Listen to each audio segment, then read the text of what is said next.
السلام علیکم ورحمۃ اللہ وبرکاتہ۔ آپ سب کا میرے اس YouTube channel Islamic leadership by Muslims میں خیر مقدم ہے۔ یہ ویڈیو میرے اس چینل کا پہلا ویڈیو ہے جس کا عنوان ہے مساجد سے مسلمان کیسے تعلیم کو فروغ دیں۔ تو سب سے پہلے ہم جاننے کی کوشش کرتے ہیں کہ مسجد کیا ہے۔ مسجد کہتے ہیں سجدہ کرنے کی جگہ کو، چونکہ عبادت میں سب سے اہم رکن سجدہ ہوتا ہے، اس لیے مسلمان اپنی عبادت گاہ کو مسجد کہتے ہیں۔ اور نبی کریم صلی اللہ علیہ وسلم مسجد کو کس طرح استعمال کرتے تھے؟ عبادت کے علاوہ جہاد کے تعلق سے مشورہ مسجد نبوی میں ہوتا تھا صحابہ کرام رضی اللہ عنہم کے ساتھ، یا جہاد کے لیے امدادی رقم، یا یہیں سے جہاد کے لیے فوج نکلا کرتی تھی۔ تو اسی لیے جنگ آزادی میں ہندوستان کی مساجد جہاد کا مرکز بنی ہوئی تھی مسلمانوں کے لیے۔ اس کی تازہ مثال جو ہے دہلی کی شاہجہاں کی بیگم اکبر آبادی کی بنائی ہوئی مسجد کو انگریزوں نے شہید کر دیا تھا، جو حال ہی میں میٹرو کی کھدائی کے دوران دریافت ہوئی۔ اس کے بعد سیاست بھی مسجد نبوی کا ایک حصہ تھی، یعنی یہود اور کفار سے امن معاہدے اور ان کے تعلق سے ہر چیز مسجد نبوی میں ہی طے پاتی تھی۔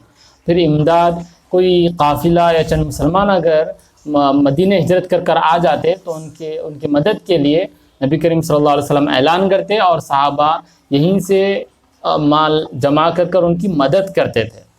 اس کے بعد نمبر آتا ہے جو سب سے عام ہے، وہ ہے تعلیم مسجد نبوی کا ایک حصہ تھی۔ نبی کریم صلی اللہ علیہ وسلم نے اس کے لیے ایک چبوترا مختص کیا ہوا تھا۔ چبوترے کو عربی میں صفہ کہتے ہیں، اس لیے یہاں پڑھنے والے صحابہ کو، یہاں رہنے والے صحابہ کو اصحاب صفہ کہا جانے لگا۔ یہاں پر بیک وقت 300 صحابہ رہتے تھے اور پرمننٹ ممبران جو ہے 70 صحابہ تھے، جن میں مشہور صحابی حضرت ابو ہریرہ رضی اللہ عنہ بھی ہیں۔ تو یہ تھا اس ویڈیو کا مختصر سا تعارف، یا مسجد کا مختصر سا تعارف۔ اب بات کرتے ہیں کہ مسلمان مساجد سے تعلیم کو کیسے فروغ دیں۔ تو مسلمانوں کے 95% سے زائد طلباء، بچے اسکولوں میں تعلیم حاصل کرتے ہیں اور وہاں 10 سے 12 گھنٹے گزارنے کے بعد اپنی اسلامی ضروریات کے لیے وہ مساجد میں قائم مکاتب کا رخ کرتے ہیں۔ مکاتب میں 8 پون گھنٹے کا ایک انتظام ہے بچوں کو اسلام کی بنیادی تعلیمات کے لیے، اور ان مساجد میں 15 بچوں پر ایک استاد مشتمل ہوتا ہے، بہت کم مساجد پر۔ اکثر و بیشتر مساجد میں 20، 30، 40 بچے تک بھی پڑھتے ہیں ایک استاد کے پاس۔ تو کیا آپ سمجھتے ہیں کہ بچے 4 رکعت نماز کے لیے کچھ سورتیں، دعائیں، پھر اسلام کی بنیادی عقائد کے علاوہ کچھ زیادہ سیکھ سکیں گے؟ نہیں، ہرگز نہیں۔ 10 گھنٹے اسکول میں گزارنے کے بعد لاکھوں روپیوں کی خرچ پر بننے والی مساجد میں کیا یہ بچے 5 وقتہ نمازی ہو سکتے ہیں؟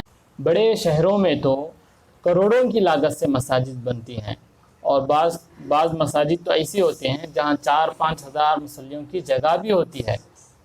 تو اس کا حل کیا ہے؟ اس کا حل ہم ترکی کے نجم الدین اربکان رحمۃ اللہ علیہ کی زبانی دینا سب سے زیادہ مناسب سمجھیں گے کہ جب انہیں کہا گیا کہ آپ اسلام کو مسجد تک محدود رکھیں تو انہوں نے جواب دیا کہ میں اسلام کو مسجد تک محدود رکھوں تاکہ وہ بچے بڑے ہوں، اسکول میں تعلیم حاصل کرنے والے، اور آ کر مسجد کو میرے سر پر گرا دیں۔ تو جی ہاں، یہ ایک تاریخی جواب تھا۔ یہ بات سمجھنے کی ہے کہ آپ مساجد میں اسلامی تعلیم کو لاگو کریں۔ 2019 کے سروے کے حساب سے ہندوستان میں 3 لاکھ مساجد ہیں۔ یہ کسی بھی ملک میں پائی جانے والی سب سے زیادہ مساجد ہیں۔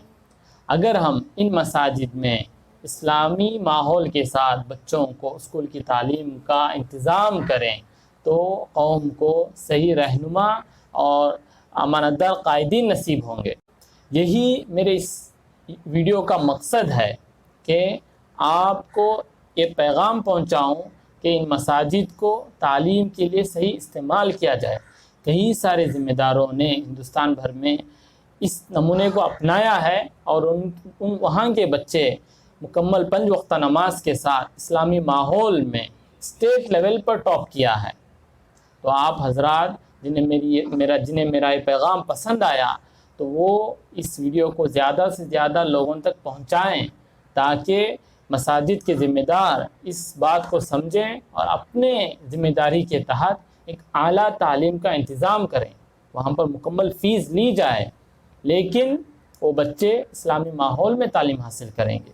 آپ اس ویڈیو کو ہر ایک تک پہنچانے کی کوشش کریں تاکہ ہندوستان میں مسلمانوں کی تعلیم کا ایک اچھا مستقبل بن سکے۔ اسی کے ساتھ میں اس ویڈیو کو ختم کرتا ہوں، پھر ملیں گے اگلی ویڈیو کے ساتھ۔ السلام علیکم ورحمۃ اللہ وبرکاتہ۔